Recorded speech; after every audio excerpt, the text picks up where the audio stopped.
I'm Eva Maclaine, Principal of Maclaine Communications and Special Advisor to CIPR International. And I'm joined here today by a fantastic panel. There's Charles Clarke, Head of Communications for HSBC Global Asset Management. Hello, Eva. Helen Desmond, who's Client Services Director, Thwaites Communications. Hello.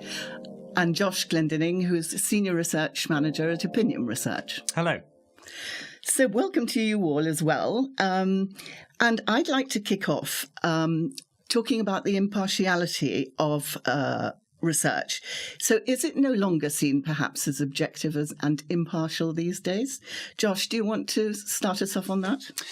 Yeah, certainly. I think that research itself, there's perhaps two things within this question. Is firstly, how research is as a practice, and secondly, how research is perceived by the general public, by the communications industry. To take that first point, clearly, the goal of research is to in some way uncover some kind of objective reality about the world, to aid understanding, to enable people to make decisions. And with that in mind, I think that the research industry has always strived for impartiality, for objectivity, and the level of kind of detail and rigor that goes into research projects, from sampling through to methodology, through to outputs, is certainly something that the research industry puts a huge amount of time and effort into. I think the second point is probably perhaps the more interesting from a communications perspective, is whether or not people trust research anymore. And certainly that there has been over the years an increase in the amount of research that's being published. And as the saying goes, familiarity does breed contempt. So there is a sense in which people are becoming slightly more cynical simply because of the amount of data and research that is about. And equally, the level of competition for research when it comes to developing statistics, communicating statistics, people are a lot more, whether it's journalists or clients, are a lot more discerning about what they want to see from research, how research should be conducted. But I think that the most important thing is that the reason that research perhaps isn't being trusted is not necessarily because of the impartiality or anything to do with the research itself, but badly communicated research is bad research in my mind. Yes, indeed. I think some of it, though, may be accused of being bad research as well. And I'm thinking here of the £350 million on the bus, which that clearly was a misleading figure at that point, because in fact that was a gross figure, and it should have been the net figure of 181 million. So that was research which perhaps did skew belief a little bit. And it's quite interesting. There's a wonderful quote, I think, from Mark Twain, who said, "A lie can travel halfway around the world while truth is still putting its shoes on." Mm. And it is very easy to have things which are not really truthful suddenly finding a grip in society. So I just wondered actually whether we could talk a little bit about the communicating of research. Actually, Helen, I wondered, did you want to jump in here as well? Yes, I think that Josh just mentioned the issue of trust, and I think tied to that is who is giving this research, who is behind it, and do we trust that organisation, and do we have faith in their reputation, and what do we believe about them? And that's an area where I think, as communications professionals and myself coming from a communications agency, we have a really big role in helping to retain organisations to retain their reputation and to build trust. A little bit of distrust is a good thing, and we should all have a little bit of distrust. But we should, it's our job to help to build reputations. We've recently done some research with one of my clients, the Open Data Institute, who I've worked with for 6 years, on a slightly different issue, which is looking at who we trust with our data. And actually, the NHS came out top of that, followed by family and friends. So we trust the NHS more than we trust our family and friends. But actually, something which was really interesting is that we're happy to share information with people, with organisations that we trust. Trust is incredibly important, and I think there are certain things that we as communicators can help our clients do to improve trust. I think framing, when we've done some research, framing that research really accurately and carefully is important. So if it's a Twitter poll, then we say so, and if it's an omnibus survey, then we say so, and if it's a much more in-depth piece of research, then we're clear about that as well. the potential to openly publish research is a great opportunity. It's there to be scrutinised. It's transparent. It is that there is a contact that if you have questions about that data, that research, you can come back, and that it should sit alongside your thought leadership strategy, and it should align with your vision and the mission of your client. I completely agree with Helen here. I mean, I think a little bit of healthy cynicism is never a bad thing. And I think that, the key point that I'd like to make today is that there's two ways of looking at this. The first one is, do we welcome people to look at our data and disagree with it? Yeah, we should. Absolutely. I've always thought that data should be sort of the beginning of a conversation. And anybody that reads FT Alphaville sees that. Somebody says X, somebody else comes in with Y. But I think the counterpoint to that, I think where we don't want to be, is where people are saying, I just don't believe this data. And that, I think, is a fundamentally different thing to whether that people actually agree with the output. And we've done some work internally on research. And I think what's quite interesting is that we've had people say that the data has been, a couple of % different than they thought, or has thrown up something they didn't really think about. But I would be very mindful and very nervous. And in fact, I wouldn't send anything out the door where people said, I fundamentally do not recognise this data set. Because once it's gone, it is out there and it's got your name on it. Yeah, I from the research perspective, I think there's a very plausible but ultimately specious argument that research in some way should always be in some sense scientific, that there should be a kind of a way of understanding the world that is objectively true, and that the numbers truly reflect that. And if the numbers are wrong, then it's not a true representation of the world. I think that actually what we're talking about when it comes to research is an understanding of the world that comes far more than just numbers. So, for example, I know from personal experience, clients become very, very, anxious about whether or not every single number within an entire press release or a huge thought leadership report is correct. But if you haven't asked the questions correctly in the first place, then those numbers are all completely wrong. And I think that understanding that broader context is far more important than thinking about decimal places. And to that point, I think what the responsibility of us as researchers to people who are communicating research is not just it is perhaps encouraging those skills that we just talked about, and encouraging that cynicism, and providing the tools and frames of reference to ask the right questions. Yeah, if I could actually pick up on something you've just said, actually, Josh. I really like the idea that data isn't just decimal points, because I think one of the things that I see when you say the word research, people immediately think of surveys, for instance. And I think when they think about surveys, they think about more the consumer end of research. What do people say about X? But I think that when I've seen some of the real requests from our wider business where people have valued the insight, it's been more technical than that. It's been verbatims, because, of course, as you go to a more technical audience, so let's make this up, CIOs of hedge funds in particular markets, you have to accept that by doing that, you are going to a much smaller sample size. So actually, your data set might be decimal points and data and 60% of etc., but it could also be lots of verbatims, because your sample size could only be 20 people. Now, having a data set of 20 people isn't wrong, because it's representative of a smaller amount of people. But I do think when you talk about data to people, they immediately think of large consumer sample sizes. And that can be right, but it can be right for that particular project. Agreed.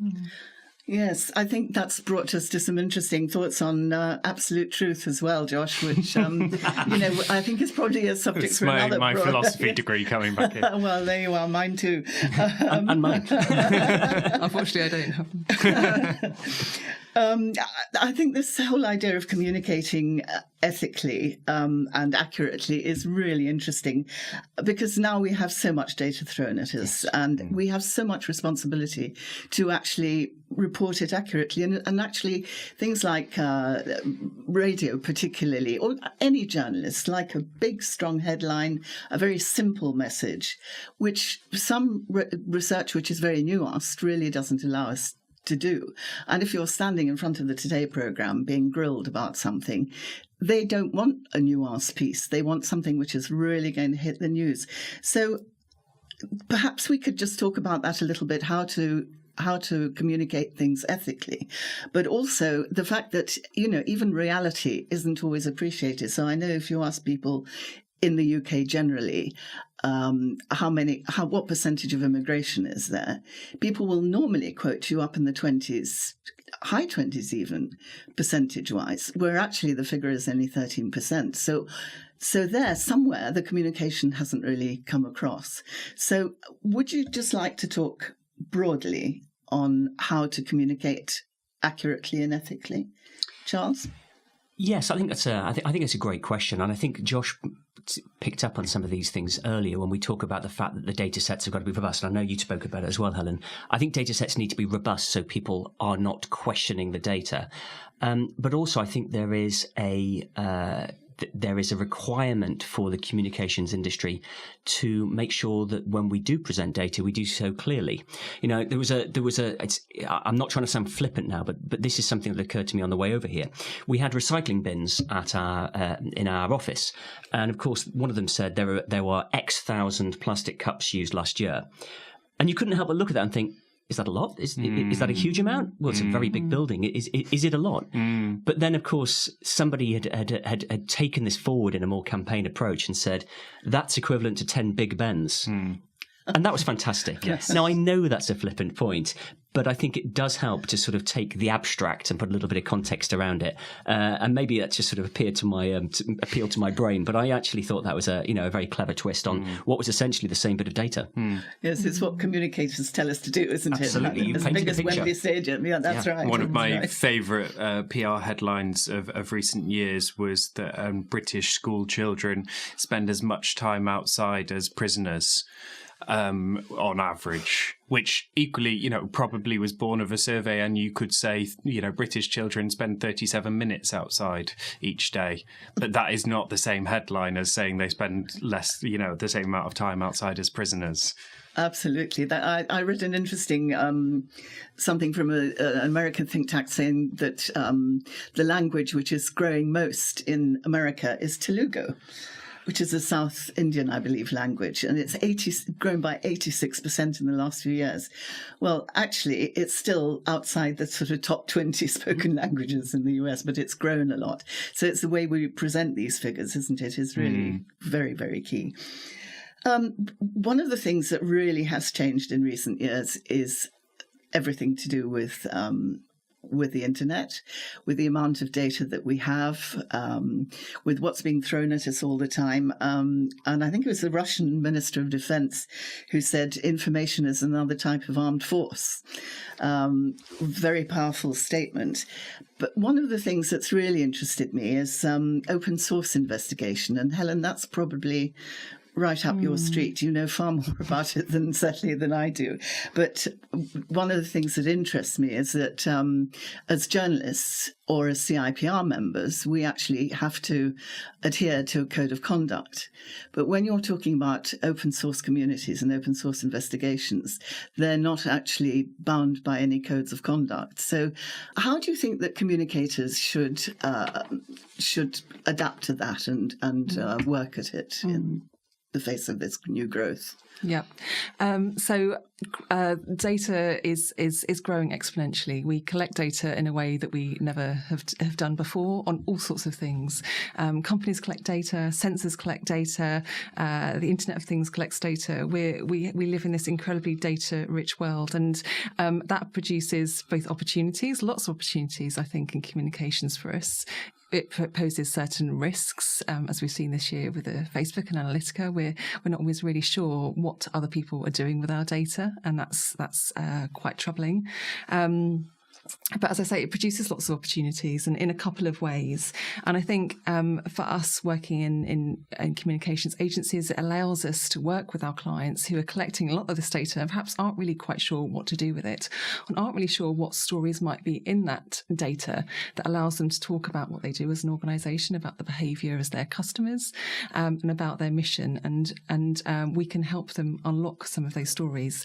Josh alluded to earlier that that we need to work really closely as a double act in terms of those marketing skills and some of those data skills, and working together to make sure those stories are prized open, if you like, and communicated in the right way. But I think it does offer us lots of opportunities. The government also has huge amounts of open data sets. If you go to data.gov.uk, you can find open data on everything from exam results to pollen counts to hospital waiting times. And there are lots of opportunities for linking that open data with data potentially from your organisation to create new stories. So, for instance, we worked with a startup a couple of years ago. It was a data analyst of big data. We also worked with a celebrity scientist called Ben Goldacre, who you might be aware of, to look at one specific open data set from government, and that was on what prescription data, what doctors were prescribing up and down the country in terms of statins, and statins is a particular type of cardiovascular drug. And what we found from that data set is that some GP surgeries were prescribing very, very cheap generic statins, and some were prescribing very, very expensive statins that were still under license. And so, we were able to do some really nice analysis from that showed that there's a huge amount of money that could have been saved just by prescribing generic statins. And so they're the kinds of stories that can be unlocked.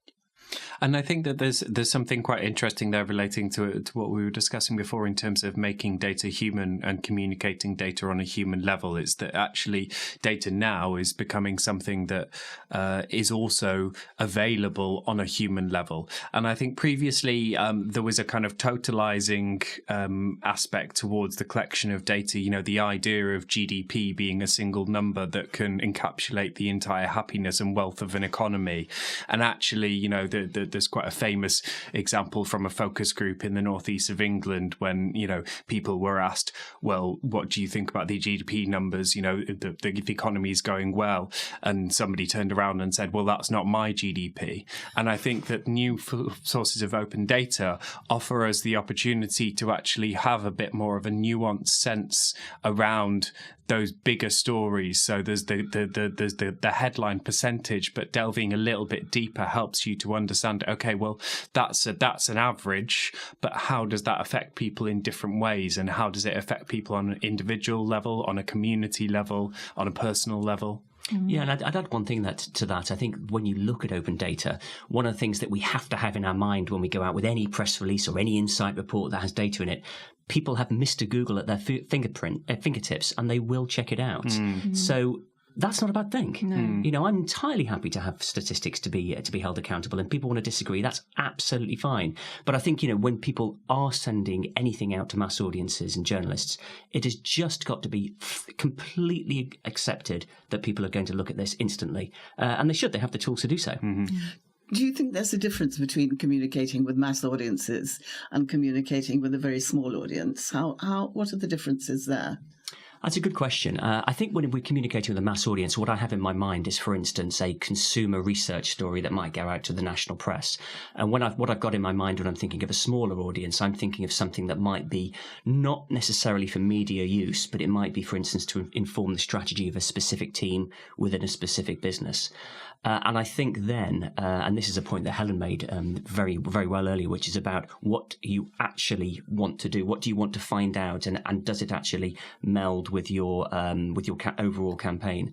And I think that's absolutely key, because there are going to be ways of surveying and getting a lot of insight for sort of smaller organisations within larger businesses, and it's going to be incredibly valuable.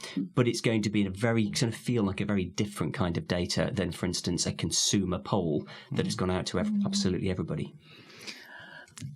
That's fantastic. Yes, go on, Helen. I was going to add to what Charles was just saying, that I think there's an element as communicators that we have to exercise judgment in how we direct these the research findings. And, you can still have a really nice, strong headline on your press notice, and you can still have a balanced story. And, you mentioned earlier, Eva, about, the Today programme wanting the big number. And yes, they will. But also, it's our job as communicators to help our spokespeople to kind of weave in those more subtle messages. That wider story is really important. And I had a was working on a story not so long ago, which one of the findings was that it was about data trade-offs, and 40% of people would be willing to share personal information about themselves if it helped keep them safe.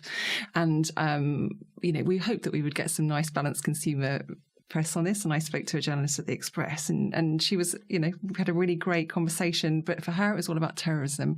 By keeping yourself safe, do you mean you can keep yourself safe from terrorism? And that was not an angle that we wanted to go down, and that certainly did not, that was not part of our vision. And so I think, exercising judgment is really important. Yeah. Very good. I'd like to throw one last question out at you all. What's your one top tip for communicating research well? Charles? I've got a very simple one, and that is beware of the oh no second. Once you send out your press release with your survey or your insight in it, it is out there, and you need to make sure that you are entirely happy for people to check your stats and come back at you. When we issue a press release, they do not go into a black hole. They go to a huge amount of people who are incredibly bright and incredibly switched on, who will question this, and that's exactly how it should be. Excellent. Helen?